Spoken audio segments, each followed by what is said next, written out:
Bismillahirrahmanirrahim. Assalamualaikum warahmatullahi wabarakatuh. Perkenalkan, saya Denisa Lida Yumiko dari Prodi Kebidanan bersama teman-teman saya. Di sini ada Hanifah Fajrin, Sabina Salsabila, sama Ika Vinolia.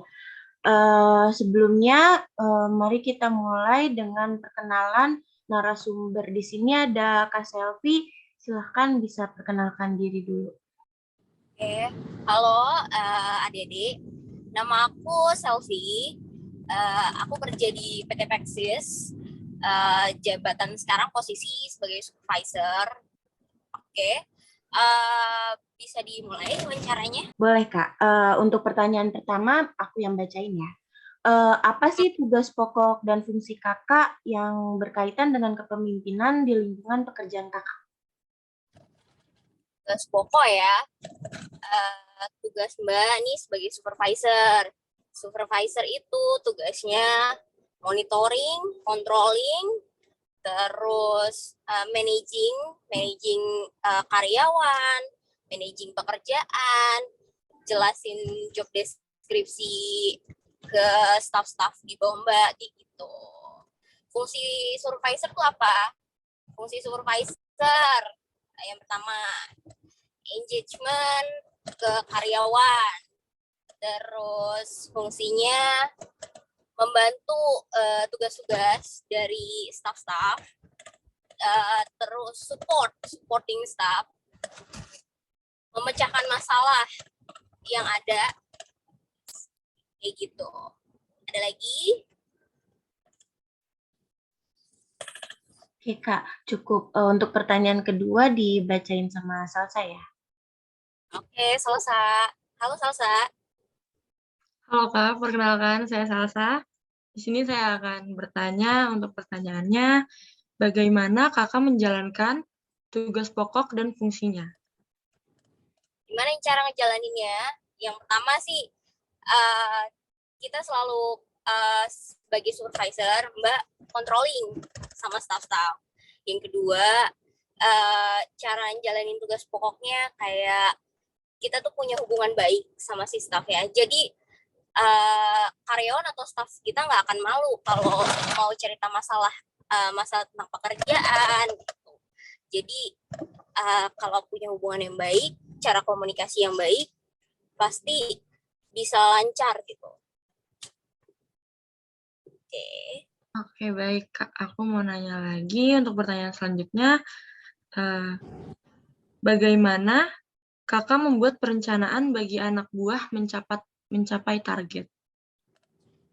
Pertama ya, ada perencanaan jangka pendek sama jangka menengah dan jangka panjang. Nah, biasanya kalau Mbak, kita tuh punya dari struktur tingkatan organisasi, itu punya namanya planning ya, planning besar ya, rencana jangka panjang yang akan diturunkan ke sub-subnya lagi sampai akhirnya ke tingkat supervisor ya, manajerial, terus di bawahnya lagi ada kepala seksi baru ke supervisor. Nah dari supervisor bikinnya rencana jangka pendeknya. Rencana jangka pendek itu kayak apa? Contoh ya, apa yang akan dikerjakan selama 1 bulan ke depan. Nah, target yang direncanakan dari tingkatan atas itu diturunkan lagi. Terus gimana cara mencapainya? Itu kita planning di rencana jangka pendek. Yang pasti ada manajemen time juga ya. Itu paling penting. Gimana caranya ngebagi sub-sub pekerjaan, mana yang urgent dan mendesak, mana yang tidak mendesak tapi penting, mana juga yang tidak penting dan tidak mendesak, kayak gitu. Itu caranya sih kalau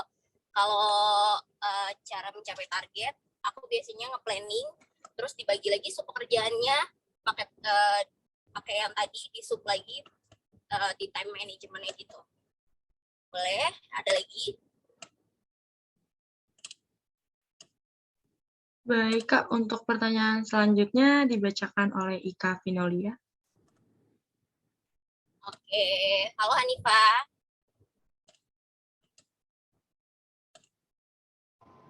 Halo Kak, aku Ika Vinolia membacakan pertanyaan nomor 4. bagaimana jika perencanaan yang sudah direncanakan gagal? Terima kasih. Rencana yang sudah direncanakan itu gagal. Yang pasti sebelum punya perencanaan, sebelum kita bikin perencanaan tuh nggak cuma satu doang deh. Nah, Mbak biasanya bikin ada backup plan B. Plan B-nya itu kalau misalnya rencana A itu gagal, yang pasti kita harus punya rencana backup supaya itu tetap terlaksana. Karena pokoknya itu kan ada target. Target itu kita harus mencapai tujuannya. Kalau misalkan plan B-nya tetap gagal, yang pasti yang perlu dicari itu penyebabnya. Penyebabnya itu akar masalah. Akar masalahnya itu kita harus cari counter measure-nya supaya si akar masalahnya itu hilang. Dan untuk di selanjutnya kita bisa mencapai targetnya tersebut gitu. Oke, itu kayak biasanya sih kayak kendala-kendala dalam suatu dalam suatu targetnya kenapa nih nggak tercapai kayak gitu. Boleh ada lagi? Dilanjut dibacain Hani ya. Oke, Hani tadi Ika ya, sorry ya. Salam kenal Kak, aku Hanifah. Mau bacain pertanyaan lanjut. Iya. Jadi, bagaimana jika kakak melakukan monitoring dan evaluasi terhadap pekerja kakak, anak-anak buah kakak? Monitoring kakak biasanya pakai KPI, Key Performance Indicator. Nah, KPI itu apa sih isinya? KPI itu isinya ada sub-sub dari poin-poin pekerjaan yang staff-staff itu lakuin gitu. Nah, biasanya karena Mbak kerjanya di manufaktur, itu poin pentingnya ada pertama ada di poin-poin pekerjaannya yang mereka lakukan itu apa. Yang kedua itu ada poin kedisiplinan, itu kayak dari attendance, terus attitude ya, perilaku karyawan. Terus ada aspek-aspek kayak quality aspek ya, mutu. Terus ada dari aspek K3L gitu. K3L tuh high say aspek ya. Oke. Jadi dinilai dari situ selama sebulan bekerja. Nah, performance-nya itu bagaimana dinilainya dari situ, dari KPI. Oke, ada lagi?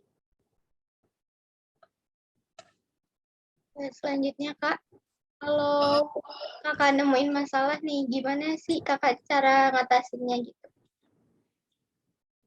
Cara ngatasinnya ya, biasanya kalau ada masalah itu analisanya kalau Mbak sih biasanya kalau analisa simpel ya pakai why analisa.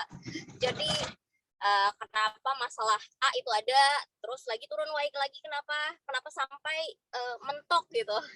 Kalau di ini ya, kalau kita jabarin tuh sampai mentok, atau bisa juga pakai analisa fishbone.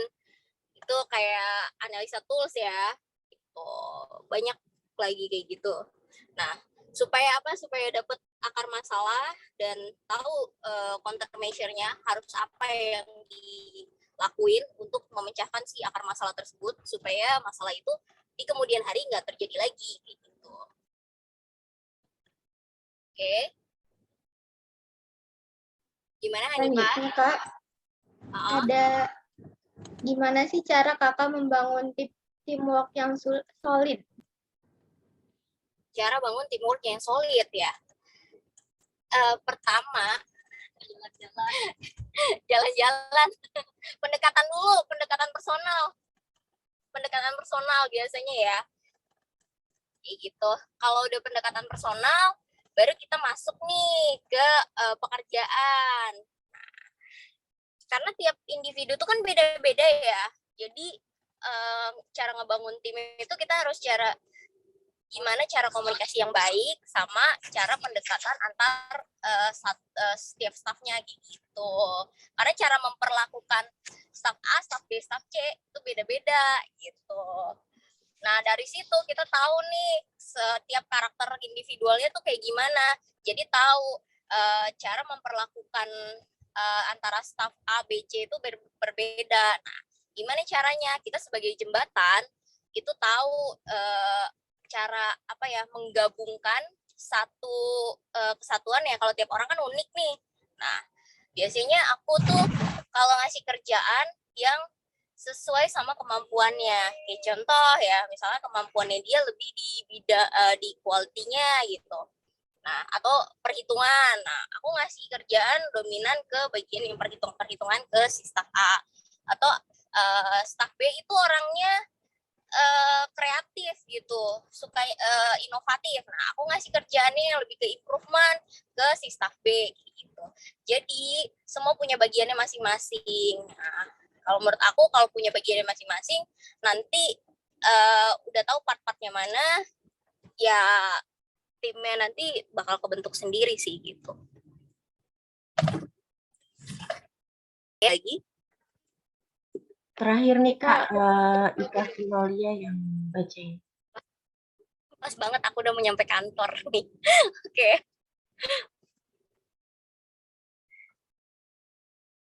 Terakhir apa?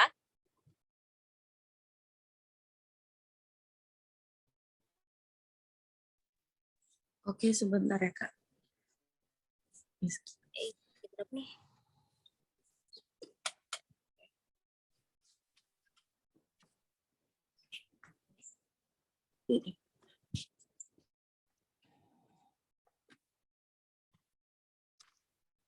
Oke, yang terakhir aku baca.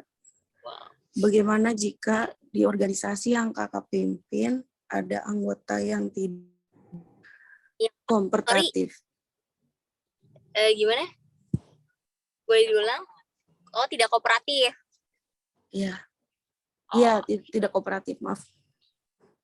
Oh, oke.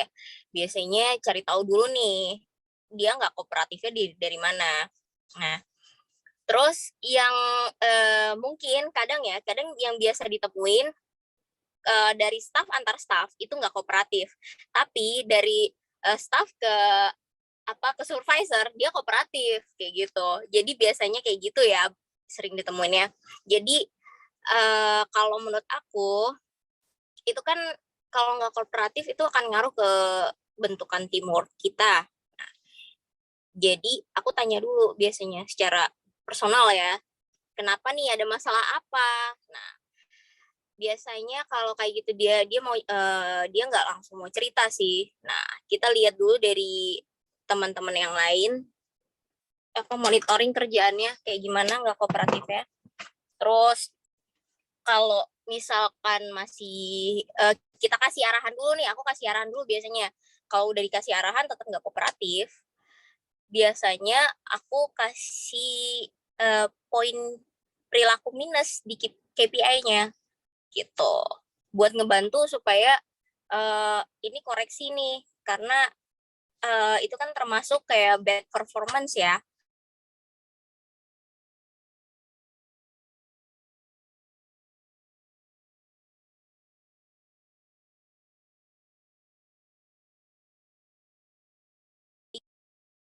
Halo Ika. Iya Kak, Halo. udah sekian pertanyaan-pertanyaan dari kami. Terima kasih banyak udah meluangkan waktu buat wawancara hari ini. Maaf banget kalau banyak kendala. Makasih banyak ya Kak. Iya.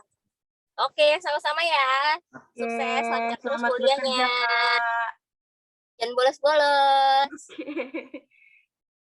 Makasih, Kak.